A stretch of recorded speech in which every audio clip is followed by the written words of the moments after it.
तो अभी हम देख रहे हैं एक्यूट पाइलोनेफ्राइटिस, ठीक है। इसकी हम सीधा टिश्यू पैथोलॉजी देखेंगे। क्या देखेंगे? सीधा हम क्या देखेंगे? टिश्यू पैथोलॉजी देखेंगे।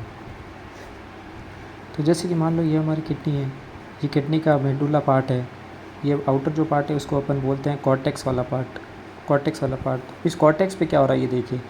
कॉर्टेक्स पे क्या हो रहा है, ये जो अपना बाहर वाला कॉर्टेक्स पार्ट है वहाँ पे क्या हो रहा है, पस बन रहा है।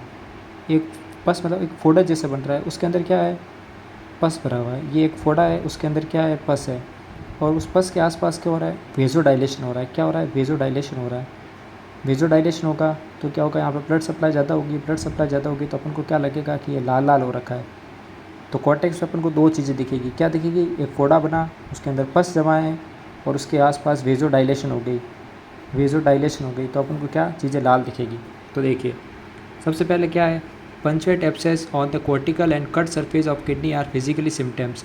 तो कोर्टिकल जो पार्ट है अपना और कट सरफेस है वहाँ पे क्या पंचेट एब्सेस दिखेंगे, ठीक है। और एक narrow red edge that correspond to marginal vascular dilation surround same.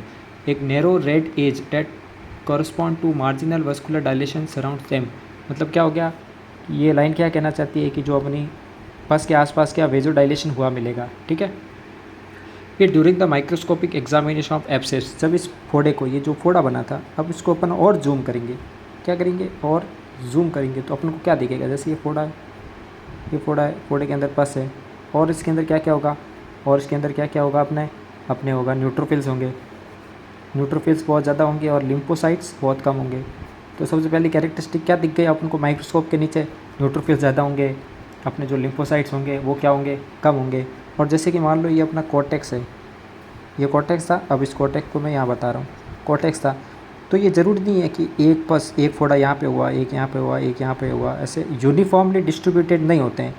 तो ये कैसे डिस्ट्रीब्यूट होते हैं, ये हमारा कॉर्टेक्स वाला पार्ट है, एक यहाँ होगा, एक यहाँ होगा, एक यहाँ होगा, और बीच बीच में क्या होगा, एकदम नॉर्मल टिश्यू पाए जाएंगे अपने नॉर्मल, ठीक है। एक यहाँ होगा, तो ये क्या यहाँ फोड़े हो गए, और ये वाला पार्ट कैसा एकदम नॉर्मल पार्ट हो गया। तो देखते हैं, during the microscopic examination of abscess many neutrophils, बहुत सारे न्यूट्रोफिल्स दिखते हैं। फ्यू लिम्फोसाइट पर डिस्कवर्ड, बहुत सारे न्यूट्रोफिल्स दिखते हैं, बहुत सारे न्यूट्रोफिल्स दिखे, लिम्फोसाइट कम दिखे।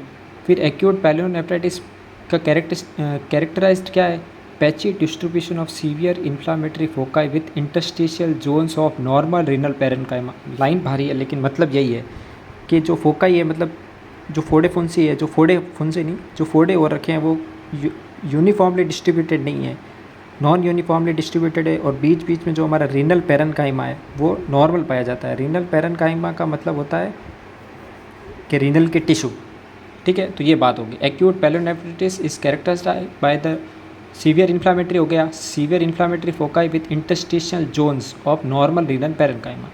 मतलब जो कॉर्टेक्स है उसके बीच बीच में फोड़े फुंसी हो रखे हैं और कुछ कुछ जगह पे फोड़े फुंसी हो रखे हैं और बीच बीच जगह पे नॉर्मल टिश्यू भी पाए जाते हैं। फिर अपन देखते हैं हिस्टोलॉजिकल चेंजेस। अब हिस्टोलॉजिकल चेंजेस में क्या होगा, वापस वही, ये पस है, इस पस के अंदर क्या होगा, न्यूट्रोफिल्स होंगे, लिम्फोसाइट होंगे। अब यहाँ पे क्या आ जाएगा, फेब्रिन आ जाएंगे। जो सेल डेथ हो रखी है उसको बोलते हैं सेल डेब्रिस, वो इसके अंदर होंगे। और क्या क्या होंगे, सेंट्रल जर्म कॉलोनीज़ होंगे अपने अंदर, जर्म कॉलोनीज़ होंगे, ठीक है।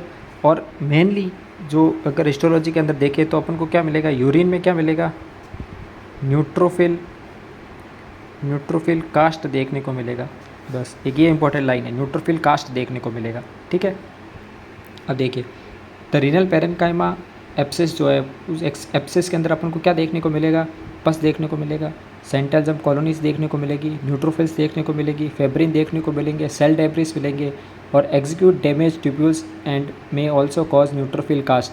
मतलब यूरिन में क्या, ये न्यूट्रोफिल कास्ट आएंगे which are visible in urine. Glomeruli and vessels are separated in the early phases. मतलब एक्यूट फेज़ में क्या होता है कि ये जो इन्फेक्शन है, जो बैक्टीरियल इन्फेक्शन है, वो ग्लोमेरुलर तक नहीं पहुंचा है, क्रोनिक में पहुंचेगा। तो एक्यूट में अपन डिफ्रेंशिएट कर सकते हैं कि ग्लोमेरुलस तक पहुंचा है या नहीं पहुंचा है। तो ये लाइन वही कहना चाहती है, बस।